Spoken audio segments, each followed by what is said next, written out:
As more and more people are getting the infection in the country, with India's R rate or reproductive rate at about 1.44, questions are now being raised now about whether we are now arriving at herd immunity or not. So what are we? Are we a country with herd immunity? Experts are weighing in.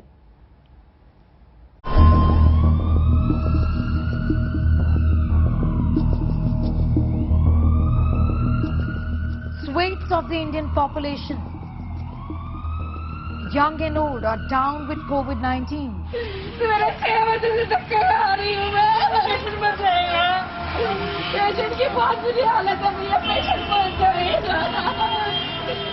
आप कुछ करिए ऐसा कि जिंदगी बच जाए या फिर खत्म कर दिए जहर देकर इंजेक्शन। जो हमारी माताएं बहनें जितनी एडमिट हैं उनको इंजेक्शन दिलवा दीजिए, मर जाए। The exposure to the infection to SARS CoV-2 is at an all-time high, with the reproductive rate at a shocking 1.44% of the population, which means one infected patient is infecting 1.5 people.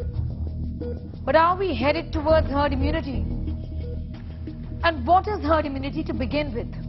Herd immunity is achieved when a high enough proportion of the population is vaccinated against a disease or has been infected with the disease and developed antibodies against it.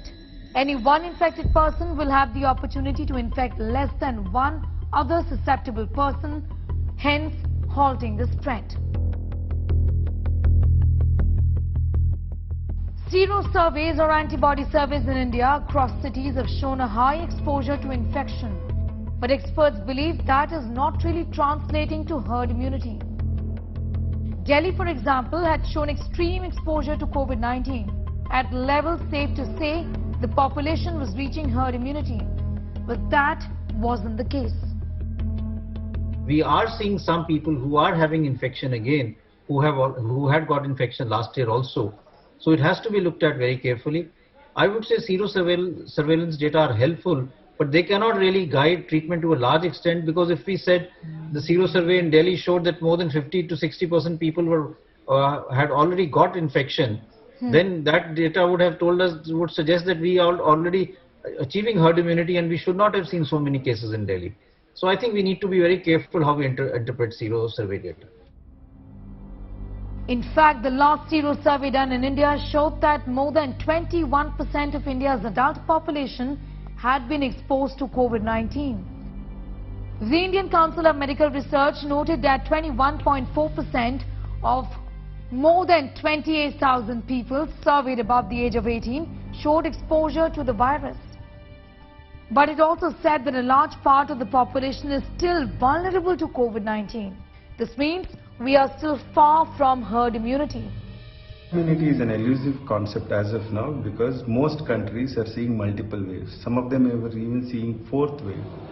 What we need to ensure is we have battle-ready workforce that can immediately mount a response whenever there is a wave affecting the country. Also, we need to ensure that vaccination is the only weapon to ensure most people are protected, rather than assuming that people will attain herd immunity through the infection. Worse, the virus is changing its form, and this makes experts feel that there should be no reliance on herd immunity from widespread infection. The virus is changing its face. There are a number of mutants which are circulating, which are increasing, which may evade immunity.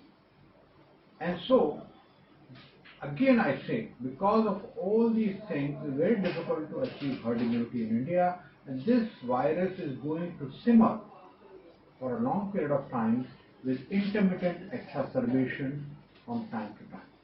Sero surveys and antibody surveys and reliance on these to gauge if a population has reached herd immunity is a flawed model, is what many medical experts are now saying. There are cases of reinfection as well. So what do we really have before us? What we have is the vaccination, and what we also have is adherence to COVID-appropriate behavior, which is going to keep us safe, at least to some extent.